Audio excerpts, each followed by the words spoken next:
Hello students, कैसे हैं आप सभी।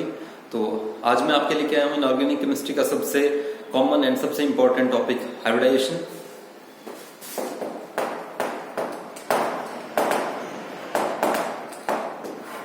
देखिए, हाइब्रिडाइजेशन क्या होती है।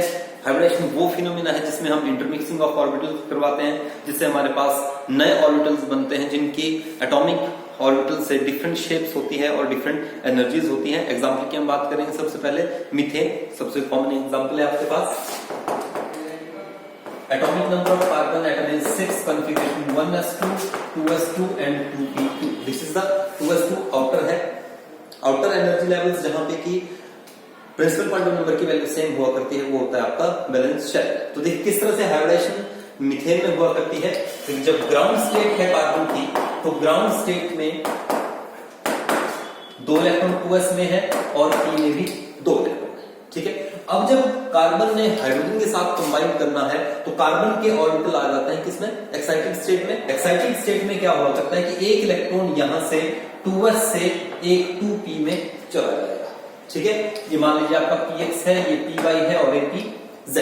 ठीक है। तो आपके पास क्या बन के आएगा इस तरह से। अब हाइड्रोजन के पास देखिए कौन सा है, 1s हाइड्रोजन का इधर लग जाएगा आपके पास। तो ये आपके 4 हाइड्रोजन एटम इस तरह से अरेंज हुए, इस तरह से अटैच होते हैं। तो देखिए अब कार्बन के कौन से ऑर्बिटल हाइब्रिडेशन में इन्वॉल्व हुए, एक s और 3 p। तो हाइब्रिडेशन कौन सी बनी आपके पास, sp3। ठीक है। ये जनरल थी इंट्रोडक्शन आपके लिए। अब हम बात करेंगे ऑर्बिटल के बेसिस पे। अब देखिए कार्बन का कौन सा, एक s है और 3 p ऑर्बिटल्स इन्वॉल्व होते हैं हाइब्रिडेशन में। ठीक है। तो आपको पता है s ऑर्बिटल की शेप कैसे होती है, s is spherical and p orbital 3 हुआ करते हैं आपके पास, px py एंड pz, और डबल शेप उनकी हुआ करती है। ये हमारे पास x एक्सिस है, ये y है और ये z एक्सिस। ठीक है। तो ये x एक्सिस पे है आपका px, ये है आपका py और ये हो गया आपका pz। मींस एक आपके पास s है और 3 आपके पास कौन से हैं, p ऑर्बिटल। तो जब ये हाइब्रिडाइज करेंगे तो आपके पास नए ऑर्बिटल्स बनेंगे जिनकी की शेप्स भी अलग होंगी और एनर्जीज भी अलग हुआ करेंगी। तो ये मिलके बनाएंगे आपका इस तरह से। तो ये शेप कैसे है आपके पास, tetrahedral and hybridization is sp3। तो हाइब्रिडाइजेशन डिसाइड करती है कि आपकी मॉलिक्यूल की एनर्जी पैरामीटर्स क्या है और साथ ही साथ मॉलिक्यूल की शेप कौन सी। अब देखिए हाइब्रिडाइजेशन sp3 मीथेन में है, यही सेम हाइब्रिडाइजेशन sp3 आपकी अमोनिया में भी हुआ करती है। बट अमोनिया में क्या है कि अमोनिया में एक लोन पेयर होता है, ठीक है, और 3 इसमें आपके हाइड्रोजन लगे। ठीक है। इस लोन पेयर के बेसिस पे लोन पेयर और बॉन्ड पेयर में यहाँ पे क्या हो जाया करती है, रिपल्शन। आपने पढ़ी वेस्पर पे सबसे स्ट्रॉन्गेस्ट रिपल्शन कौन सी होती है, लोन पेयर, उसके बाद लोन पेयर बॉन्ड पेयर, उसके बाद बॉन्ड पेयर बॉन्ड। तो इसी बेसिस पे मीथेन का जो स्ट्रक्चर है, मीथेन की जो ज्योमेट्री है वो है आपके पास टेट्राहेड्रल, जबकि अमोनिया में ज्योमेट्री कैसी आती है आपके पास, पिरामिडल। ठीक है। कौन सी आती है, पिरामिडल। ये डिफरेंस किस बेसिस पर है, on the basis of this repulsion, loan pair and bond pair, जबकि यहाँ पे सारे क्या हैं आपके, सारे के सारे क्या हैं आपके, बॉन्ड पेयर। ठीक है। तो अब आज हम मॉलिक्यूल्स की बात नहीं करेंगे, आज हम करेंगे उन शॉर्टकट ट्रिक्स की बात कि जिनकी हेल्प से आप किसी भी मॉलिक्यूल में हाइब्रिडाइजेशन कैलकुलेट कर सकते हैं। देखिए डिफरेंट टेक्निक्स होती हैं हाइब्रिडाइजेशन को कैलकुलेट करने की, पर आज मैं आपके साथ 3 टेक्निक स्टडी करूंगा आपके साथ कि किस तरह से आप किसी भी केस में, चाहे आपके पास आयन हो, पॉजिटिवली चार्ज स्पीसीज है, नेगेटिवली चार्ज स्पीसीज है, उनकी हाइब्रिडेशन को आप कैसे कैलकुलेट कर सकते हैं। सबसे पहले स्टार्ट करेंगे हम सिंपल से, बेसिक से। तो देखिए आपके पास फर्स्ट जो टेक्निक है वो है आपका calculation of lone pair and bond pair.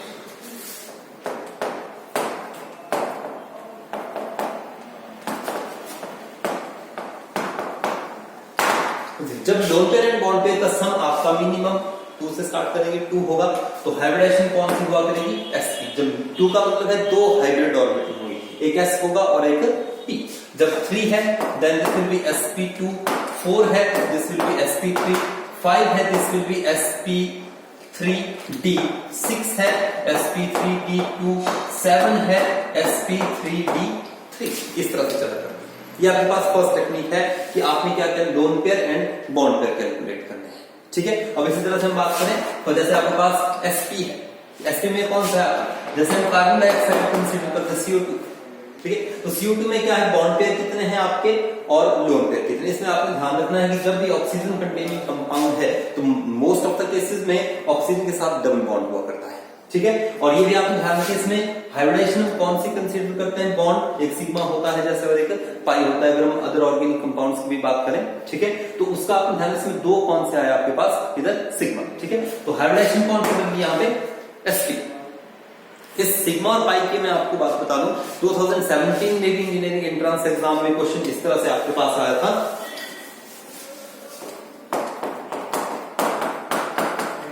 Exactly ये नहीं था पर इस फॉर्मेट में आपको क्वेश्चन आया था, ठीक है। तो इसमें जब आपके पास इस तरह की प्रॉब्लम दी हो कि आपने कैलकुलेट करना है कार्बन नंबर 1, 2, 3, 4 एंड 5, कि आपने डिफरेंट कार्बन की हाइब्रिडेशन को कैलकुलेट करना है, तो देखिए सबसे पहले आपने क्या करना है, कार्बन की टेट्रावैलेंसी कंप्लीट करनी है। देखिए यहाँ पे 1, 2, 3, 4, 1, 2, 3, 4, 1, 2, 3, 4, ये बैलेंस्ड है ऑलरेडी। और यहाँ पे इस तरह से देखिए फर्स्ट कार्बन के पास कितने सिग्मा बॉन्ड, सिग्मा बॉन्ड है आपके पास 4, तो हाइब्रिडेशन कौन सी, sp3। सेकंड में 1, 2, 3, 1, 2, 3, तो इसमें देखिए हाइब्रिडेशन कौन सी है आपके पास, sp2। यहाँ पे 1, 2, 3, इसमें कौन सी, sp2। यहाँ पे 1 and 2, sp, 1 and 2, sp। इसमें देखिए आपने ध्यान रखना है कि जब आपके पास कार्बन कार्बन सिंगल बॉन्ड है, ठीक है, तो कार्बन कार्बन सिंगल बॉन्ड का मतलब है इस तरह से आपने बैलेंस करना है इसको। तो सारे सिग्मा बॉन्ड है, सिग्मा बॉन्ड है कितने हैं आपके पास, 4, then hybridisation of each carbon is sp3। अगर आपके पास एल्कीन है इस तरह से, तो देखिए एक सिग्मा है और एक पाई, तो सिग्मा बॉन्डेड कितने हैं, 1, 2 एंड 3, हाइब्रिडेशन इज sp2। अगर आपके पास ट्रिपल बॉन्ड, तो देखिए एक सिग्मा है, ये आपके पास पाई है, दूसरा भी पाई है। जब आपके पास डबल या ट्रिपल बॉन्डेड सिस्टम दिया है तो आपने याद रखना सिग्मा एक होता है और बाकी पाई। तो इसमें कितने सिग्मा है, 1 सिग्मा 2 सिग्मा, तो हाइब्रिडेशन कौन सी होगी आपके पास, sp। इसी बेसिस पे मैं आपको बताऊं, हाइब्रिडेशन के बेसिस पर ये क्वेश्चन मैं आपको बता देता हूं।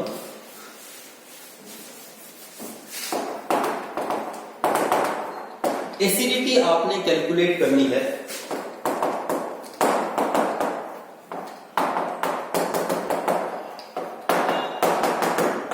ये तो बस एल्केन, एल्कीन एंड एल्काइन। इसमें क्वेश्चन आता है कि कौन सी स्पीशीज आपके पास मोस्ट एसिडिक है। तो एसिडिटी आपने किस बेसिस पर कैलकुलेट करनी है, यहाँ पे on the basis of hybridisation. देखिए यहाँ पे कार्बन, दोनों कार्बन की हाइब्रिडेशन कौन सी, sp3 sp3। यहाँ पे कौन सी है, sp2, इसकी भी कौन सी है, sp2। यहाँ पे कौन सी है, sp, यहाँ पे कौन सी है, sp। अब देखिए डिफरेंट हाइब्रिडाइजेशन में अगर हम बात करें sp3, sp2 एंड sp में s करेक्टर कितना है और p करेक्टर कितना, ठीक है। तो यहाँ पे हाइब्रिडेशन देखिए sp3 है, तो यहाँ पे s करेक्टर है आपका 25% और p करेक्टर है आपका 75%। दूसरे में s करेक्टर है आपका 33% नियर अबाउट और 66। यहाँ पे है आपका s character 50%, p character is also 50%। तो देखिए याद रखना है आपने, जहां पे s करेक्टर ज्यादा है, s करेक्टर का मतलब है कि s इलेक्ट्रॉन आपको पता है न्यूक्लियस के सबसे नजदीक होते हैं, ठीक है। तो इलेक्ट्रॉन डेंसिटी को अपनी ओर ज्यादा ग्रैब करेंगे, अपनी ओर ज्यादा ग्रैब करेंगे। तो यहाँ पे जब sp है, कार्बन की हाइब्रिडेशन sp है, मींस s करेक्टर कितना है आपका 50%। तो इसीलिए कार्बन जो है इस बॉन्ड की इलेक्ट्रॉन डेंसिटी को अपनी ओर ज्यादा खींचेगा, ठीक है। इसलिए आपका H पॉजिटिव जल्दी हो जाएगा, ठीक है। तो इसलिए एल्काइंस में जो है हाइड्रोजन होता है वो मेनली एसिडिक होता है या उसकी नेचर ज्यादा एसिडिक होती है as compared to the hydrogen atom attached to alkene and simple alkanes, ठीक है। इस तरह की कुछ प्रॉब्लम्स आएंगी जिनको हम आगे डिस्कस करेंगे। पर आज मेन टॉपिक पे आते हैं कि आपने कितने फास्ट आप सिस्टम में हाइब्रिडेशन को कैलकुलेट कर सकते हैं, ठीक है। Sum of lone pair and bond pair का कांसेप्ट आपको क्लियर हो गया। दूसरा मैं बात बताऊं आपको,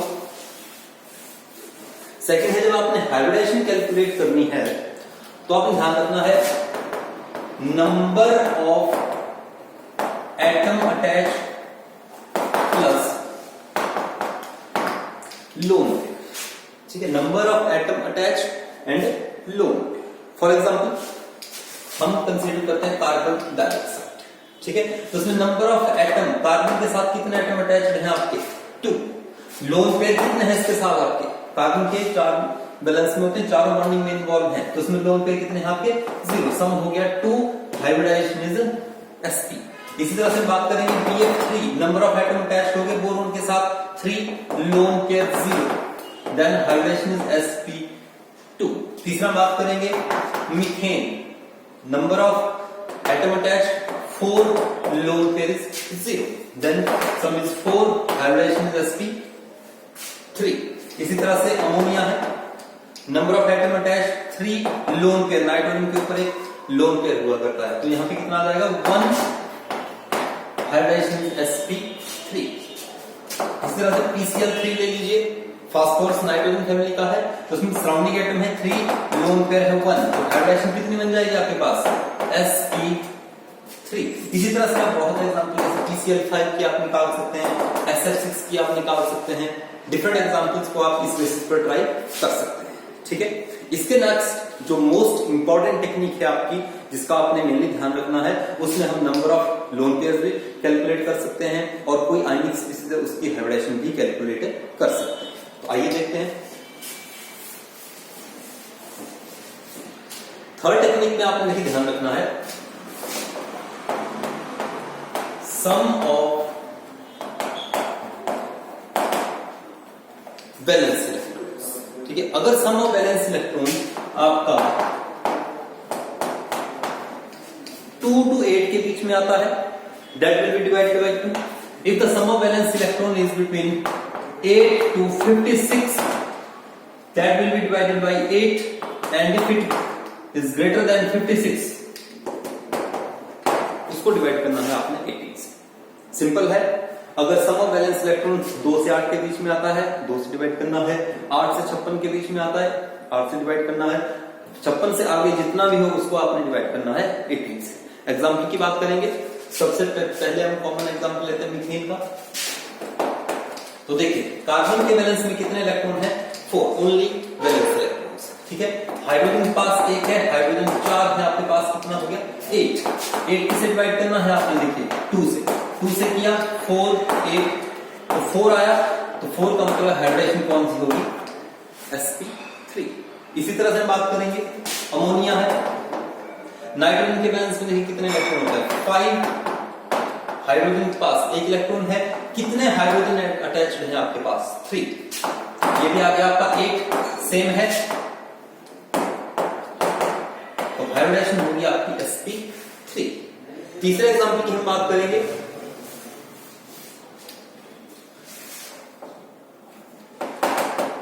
BF3 आपके पास है, तो बोरोन के बैलेंस में देखिए कितने इलेक्ट्रॉन हुआ करते हैं? 3 प्लस फ्लोरीन के पास कितने हैं? 7 into 3, कितना हो गया? 24 आया 8 to 56 के बीच में। किसके बीच में? 8 to 56 के बीच में। तो आपने किससे करना है इसको? 8 से 3 से चला जाएगा, 3 आ गया, तो sp2। आपने एक चीज ध्यान रखनी है, यहां पर जो भी क्वांटिटी बचती है, अगर आपका 1 है तो आपने उसको कुछ नहीं करना है, अगर आपके पास ऐसे 2, 3, 4, 5 हो तो आपने देखना है कि वो किस रेंज में है, तो फिर उसी पैटर्न में आपने उसको डिवाइड करना है और जो क्वांटिटीज यहां पे आएंगी उनको आपने ऐड कर लेना है। ठीक है, चलिए एक एग्जांपल इस तरह से भी देखते हैं। जैसे आपके पास है PCl5, तो PCl5 में देखिए फास्फोरस के बैलेंस में कितने इलेक्ट्रॉन होते हैं आपके? 5।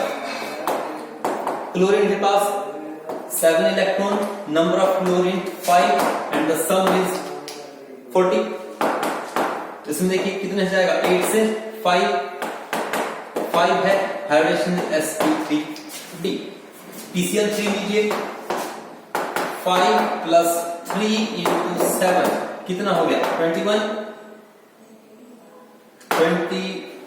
एंड 5 26, तो 26 को करेंगे हम 8 से चला जाएगा आपका।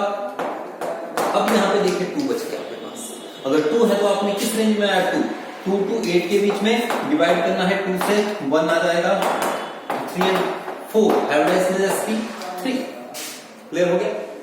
ठीक है, अब इसी तरह से मैं आपको टेक्निक बता देता हूं कि आपने लोन पेयर कैसे कैलकुलेट करना है। ठीक है, तो एग्जांपल के साथ हम बात करेंगे लोन पेयर की। जैसे हम बात करते हैं वो XeF2, नोबल गैस है जीनोन, तो जीनोन में कितने वैलेंस इलेक्ट्रॉन है आपके 8 प्लस फ्लोरीन के पास 7 हुआ करते हैं 2, 14 and 8 22 आपका किस रेंज में है 8 to 56 के बीच में, 8 से करिए 2 से जाएगा 16, बच गया आपके पास 6। अब 6 आया देखिए किस में 2 to 8 के बीच में, डिवाइड करना है आपने किससे 2 से, तो 3 and 2 कितना हो गया आपके पास 5। देन हाइब्रिडाइजेशन इज sp3d, ठीक है। और ये जीनोन की कंपाउंड HCF2 है, 4 हो सकता है, 6 हो सकता है, तो आपको प्रॉब्लम्स आती है कि नंबर ऑफ लोन पेयर आपने किस तरह से कैलकुलेट करना है, तो उसके लिए भी आपने देखिए याद रखना है ये जो 5 आया आपके पास जो sp3d को सिग्निफाई कर रहा है, इट मींस कि 5 is the number of hybrid orbitals, ठीक है। तो लोन पेयर आपने कैसे कैलकुलेट करने हैं,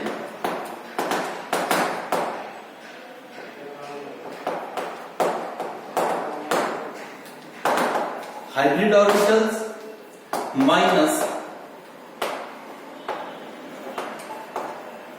सराउंडिंग एटम। अब देखिए HCF2 में नंबर ऑफ हाइब्रिड ऑर्बिटल कितना है आपके पास 5, सराउंडिंग एटम कितने हैं, जीनोन की निकाल ली हमने हाइब्रिडेशन, सराउंडिंग एटम फ्लोरीन आपके 2 है, 5 माइनस 2 कितना बच गया आपके पास 3, ठीक है 3 है, तो इसमें लोन पेयर कितने आ गए आपके पास 3। अब इसी तरह से अगर हम स्ट्रक्चर की बात करें तो स्ट्रक्चर इस तरह से होता है, ये 3 लोन पेयर होते हैं और ये 2 आपके क्या आगे फ्लोरीन और लीनियर जो है इसकी शेप हुआ करते हैं, ठीक है। लोन पेयर कैलकुलेट करना आ गया, यहाँ पे जो चीज आएगी उसको बोलेंगे हम hybrid orbitals minus surrounding atom. Technique आपने याद रखनी है, 2 to 8 के बीच में सम ऑफ वैलेंस इलेक्ट्रॉन है तो आपने 2 से डिवाइड करना है, ओवरऑल इलेक्ट्रॉन नहीं लेने हैं आपने, ठीक है। कौन से कंसीडर करने हैं वैलेंस इलेक्ट्रॉन, तो 2 to 8 के बीच में है 2 से डिवाइड करना है, 8 to 56 है 8 से डिवाइड करना है, 56 से अब जितने भी हैं तो 18 से करना है आपने। ये हो गया आपका हाइब्रिडेशन कैलकुलेट करने का, ये चीज है आपकी नंबर ऑफ लोन पेयर अगर आपने कैलकुलेट करना है यहां से आप कर सकते हैं, ठीक है। अब हम बात करेंगे आयंस की, कि अगर आपको स्पीशीज आयनिक फॉर्म में है, पॉजिटिवली चार्ज है, नेगेटिवली चार्ज है, सबसे कॉमनली एग्जांपल ले लेते हैं हम, जैसे मान लीजिए अमोनियम आयन का ले लीजिए NH4 पॉजिटिव, देखिए number of valence electron nitrogen में 5 प्लस हाइड्रोजन में 1 है, कितने हाइड्रोजन है 4, ठीक है। तो और यहाँ पे देखिए +1 है, तो पॉजिटिव चार्ज कैसे है, पॉजिटिव चार्ज है by the loss of 1 electron, तो जितना पॉजिटिव है उतना आपने माइनस करना, ठीक है। तो कितना बच गया आपके पास 8, करिए 2 से 4 है, हाइब्रिडेशन इज sp3। अब इसी तरह से अमोनिया का कंपैरिजन कर लीजिए, 5 + 1 × 3 8, 2 से किया आपने 4, यहां पे भी sp3। अब लोन पेयर दोनों में कैलकुलेट किया, फर्स्ट में लोन पेयर कितने आ जाएंगे, number of hybrid orbital 4 minus surrounding atom, यहां पे कितने हैं 4, लोन पेयर अमोनियम आयन में आपका 0। जबकि अमोनिया में देखिए आप लोन पेयर कैसे कैलकुलेट करें, number of hybrid orbital 4 minus surrounding atom कितने हैं आपके पास 3 1। तो अमोनियम में क्या है, अमोनियम में क्या है आपका एक लोन पेयर है, अमोनियम में लोन पेयर नहीं, ठीक है। और एग्जांपल ले लेते हैं स्पीशीज में, जैसे आपके पास है सल्फेट आयन SO4 2 नेगेटिव, ठीक है। तो SO4 में सल्फर ऑक्सीजन फैमिली में है, इसके कितने वैलेंस है 6 प्लस ऑक्सीजन 4 × 6, ठीक है। अब देखिए -2 है, -2 मींस कि ये 2 इलेक्ट्रॉन गेन कर रहा है, ठीक है। तो वो आपको ऐड करने हैं +2, कितना आ गया 64 24 6 30 एंड कितना आपके पास है 32। करिए आप 32 किस रेंज में 8 में 4 है, तो hybridisation sp3। Lone pair number of orbital 4, surrounding atom कितने हैं 4, लोन पेयर 0, तभी तो सल्फेट आयन आपका ऐसे हुआ करता है, ठीक है। क्लियर हो गया। इसी तरह से आप पॉजिटिव आयन भी हो गया आपका, नेगेटिव आयन भी है, तो हाइब्रिडेशन की ये चीजें आपने याद रखनी है। इसी बेसिस पे हम बात करेंगे आगे भी कुछ और टेक्निक्स की, कुछ और शॉर्टकट्स की मैं आपके लिए लेके आऊंगा, जो कि आपकी बोर्ड एग्जाम और मेनली आपका जो मेडिकल और इंजीनियरिंग एंट्रांसेस है, जेईई मेंस का है, जेईई एडवांस का है और नीट का है, तो उसके लिए मैं डिफरेंट वीडियोस आपके लिए आता रहूंगा, ठीक है। Thank you.